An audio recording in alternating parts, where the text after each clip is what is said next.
एक जंगल में सोना चिड़िया अपनी सास और अपने पति के साथ रहती थी। उसे सिलाई करने का बहुत शौक था, लेकिन उसकी सास बहुत कंजूस थी। एक दिन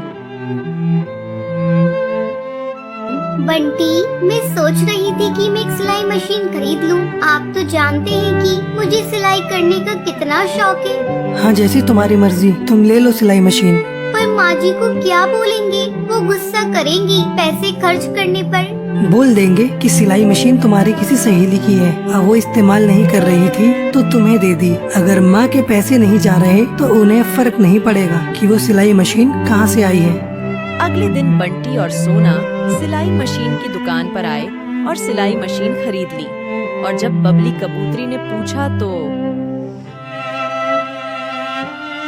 ये मेरी सहेली की थी, वो आजकल उसे इस्तेमाल नहीं कर रही तो मैं ले आई। ठीक है, ले जा इस कबाड़ को अंदर। टुनटुनी ने वो सिलाई मशीन अपने कमरे में रख दी।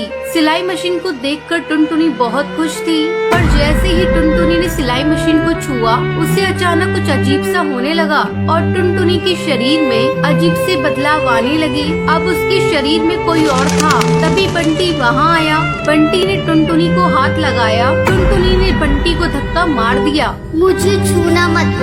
टुनटुनी, क्या हुआ तुम्हें? कौन टुनटुनी? मैं टोनी हूँ, टोनी।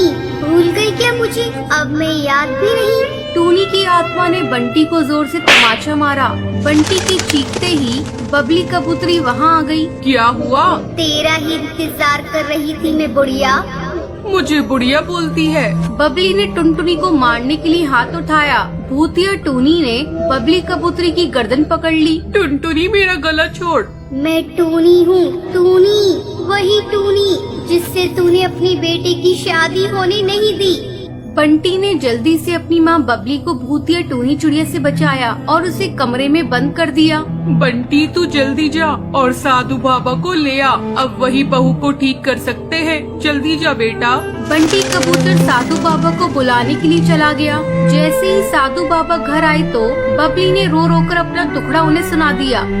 ऐसे कोई भूत प्रेत तुम्हें क्यों सताएगा जब तुमने उसका कुछ बिगाड़ा ही नहीं? वो चिड़िया और मेरा बेटा शादी करना चाहते थे, पर मैंने अपनी बेटी की शादी उससे नहीं होने दी और बस इसी वजह से वो मेरे परिवार को बर्बाद करना चाहती है। ऐसा नहीं हो सकता, तू कुछ न कुछ जरूर छुपा रही है। खैर, जो भी हुआ है वो मैं तो पता लगा ही लूंगा। साधु बाबा ने अपना मंत्र पढ़ना शुरू कर दिया। कमरे में कैद भूतिया टोनी चिड़िया जोर जोर से चिल्लाने लगी। छोड़ दे मुझे बाबा। तू कौन है और यहाँ पर क्यों आई है? मैं टोनी हूँ। मैं यहाँ इन दोनों माँ बेटे को मारने आई हूँ। मैं जरूर इन्हें मारूंगी क्योंकि इन्हीं की वजह से मेरा परिवार तबाह हो गया। मैंने तुम्हारा क्या बिगाड़ा है टोनी?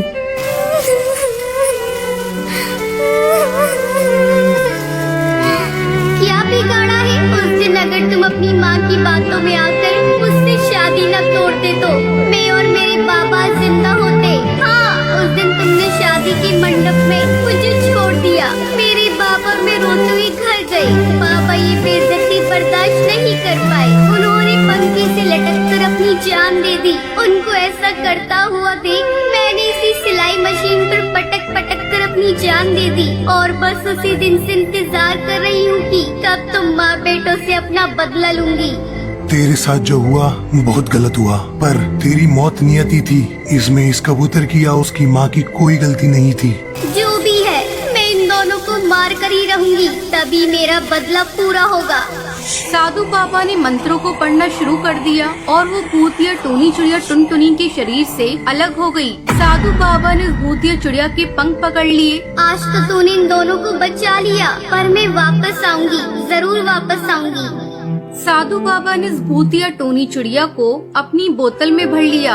बंटी और बबली ने राहत की सांस ली। टुनटुनी बेहोश हो गई। साधु बाबा वो भूतिया टोनी चिड़िया की आत्मा को अपने साथ लेकर चले गए। टुनटुनी को जब होश आया तो उसे कुछ भी याद नहीं था। सिलाई मशीन की भूतिया चिड़िया की आत्मा अब बोतल में बंद है।